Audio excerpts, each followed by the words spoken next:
4 3 2 1 0 +1 +2 +3 +4 +5 seconds.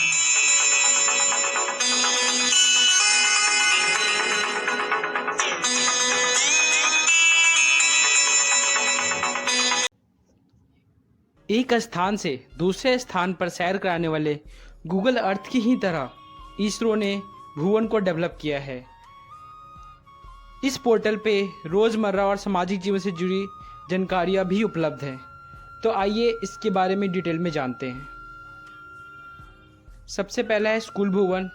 School भुवन एक ऐसा e learning portal है स्टूडेंट्स के लिए, ताकि स्टूडेंट कंट्री के नेचुरल रिसोर्सेज, इन्वायरमेंट और उनका सस्टेनेबल डेवलपमेंट में क्या रोल है ये जान सकें। और ये इनिशिएटिव है NRSC का एंड इसरो का, जो कि NCERT के सिलेबस के ऊपर बेस है। और NCERT में 6 से लेकर 12 तक जितनी भी मैप्स हैं उन सबको बहुत ही क्रिएटिव तरीके से यहाँ पे सीखा और पढ़ा जा सकता है। और कुछ अपनी तरीके से विजुलाइज करके, ड्राइंग का यूज़ करके, जो कि 3 लेवल पे आप उसको बना सकते हैं, यूज़ कर सकते हैं। एक तरह का इंटरेक्टिव लर्निंग प्लेटफॉर्म है ये। और इसके लिए आपको पोर्टल पे साइन इन करना पड़ेगा, जो कि वंस टाइम पे होता है। Now Bhuvan in news. Desi Google Earth is called Bhuvan, bet you didn't know that. तो ये बेंगलोर मिरर का हेडलाइंस है, जिसमें ये लिखा हुआ है कि Bhuvan has many versatile feature. Versatile means कि कई सारे फीचर डिफरेंट टाइप्स के, जो कि विजुअलाइजेशन सेटेलाइट्स का देता है। सेटेलाइट्स के जो इमेजेस हैं वो भी मिलते हैं, मैप्स भी मिलते हैं, उनके एनालिसिस भी हैं। और जो भी यूज़र चाहे यहाँ पे लॉगिन आईडी पासवर्ड लेने के बाद वो डाटा को डाउनलोड कर सकता है और अपनी किसी रिसर्च के लिए, किसी रेफरेंस के लिए यूज़ कर सकता है। यहाँ पे हम देख सकते हैं कि कैसे डिटेल में सारी चीज़ें यहाँ पे अवेलेबल हैं, लाइक सेटेलाइट्स, मैप। तो इसरो का जो जियो पोर्टल है भुवन, वो एक विजुअलाइजेशन सर्विस प्रोवाइड करता है। इंडिया के जो भी नेचुरल रिसोर्सेज हैं, सिटीज़ हैं, उनके बारे में एक visualisation service and earth observation data, जैसे कि यहाँ का सॉइल टाइप कैसा है, वेस्टलैंड इंफॉर्मेशन, वेजिटेशन, ये सारी इंफॉर्मेशन प्रोवाइड करता है मैप के थ्रू, डाटा के थ्रू। एंड सबसे अच्छी बात, ये सारी पब्लिक डोमेन में अवेलेबल है।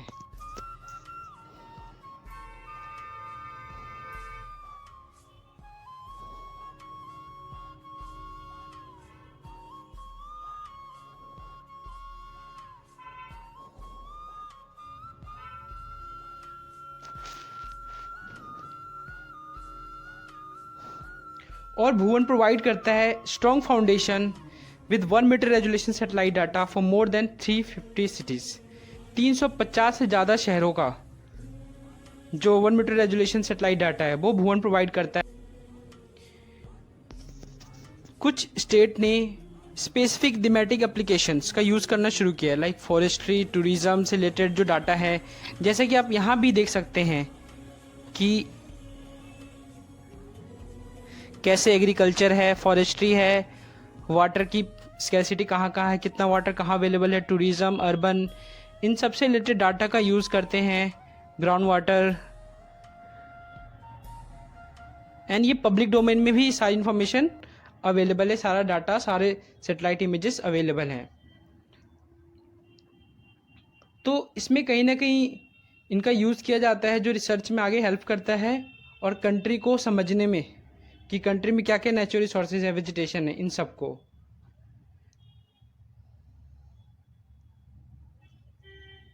तो कुछ स्टेट, जैसे कि हमने डिस्कस किया था, वो यूज़ करते हैं स्पेसिफिक टाइप का डाटा, जिसमें वो म्यूनिसिपल GIS, जिसको हम बोलते हैं geographic information system, and geo tagging. Geo tagging ये बहुत ही इम्पॉर्टेंट कॉन्सेप्ट है डेवलपमेंट के लिए भी और अंडरस्टैंडिंग के लिए भी। तो ज़रा देखते हैं क्या है। जियो टैगिंग बेसिकली एक ऐसा प्रोसेस है जिसमें अटैच किया जाता है जो भी जियोग्राफिकल आइडेंटिफिकेशन है, लाइक लैटिट्यूड, लॉन्गिट्यूड, वो किसी भी फ़ोटो, इमेज या वीडियो के साथ उस जियोग्राफिकल आइडेंटिफिकेशन को अटैच कर दिया जाता है। जैसे कि आप लोग फेसबुक पे किसी सोशल मीडिया पे पोस्ट डालते हैं तो उस पर लोकेशन का ऑप्शन आता है, तो वो काइंड ऑफ जियो टैगिंग है, क्योंकि आपने अपनी पोस्ट की एक स्पेसिफिक लोकेशन वाइज इंफॉर्मेशन दे दी। तो जियो टैगिंग से हमें कहीं ना कहीं पिन पॉइंट लोकेशन इंफॉर्मेशन मिलता है। सो इसके एप्लीकेशन क्या क्या ज़रा देखते हैं। सोशल मीडिया, जैसे कि मैंने बताया आप लोगों को, डेली अपडेट्स में जो न्यूज़ आती हैं तो न्यूज़ के ऊपर हेडलाइंस होती है कि दिल्ली का है, मुंबई का है, या किस जगह का न्यूज़ है। Bhuvan is very popular for field data collection और वेरियस गवर्नमेंट प्रोग्राम। जैसा कि आप सब ने देखा होगा, अगर कोई एग्रीकल्चर से रिलेटेड प्लान लेके आया जा रहा है, कोई स्कीम लेके आया जा रहा है, तो कहीं ना कहीं सबसे पहले हमें ये जानना होगा कि सॉइल टाइप कंट्री में कितनी है, कहाँ कहाँ कैसी है। और जब ये इन्फॉर्मेशन होगा हमारे पास तो हम किसी भी प्लान को ढंग से बना सकते हैं और एग्जीक्यूट कर सकते हैं। कुछ क्वेश्चंस हैं भुवन से रिलेटेड जो कि आपके सभी एग्ज़ाम से पूछे जाएंगे, चाहे आपका ओलंपियाड का एग्ज़ाम हो, चाहे कॉम्पिटिटिव एग्ज़ाम हो, चाहे स्कूल रिलेटेड कोई एग्ज़ाम हो। और ये क्वेश्चन कहीं ना कहीं कॉम्पिटिटिव एग्ज़ाम के बच्चों को बहुत ज़्यादा हेल्प करेगा। सो आइए ज़रा देखते हैं।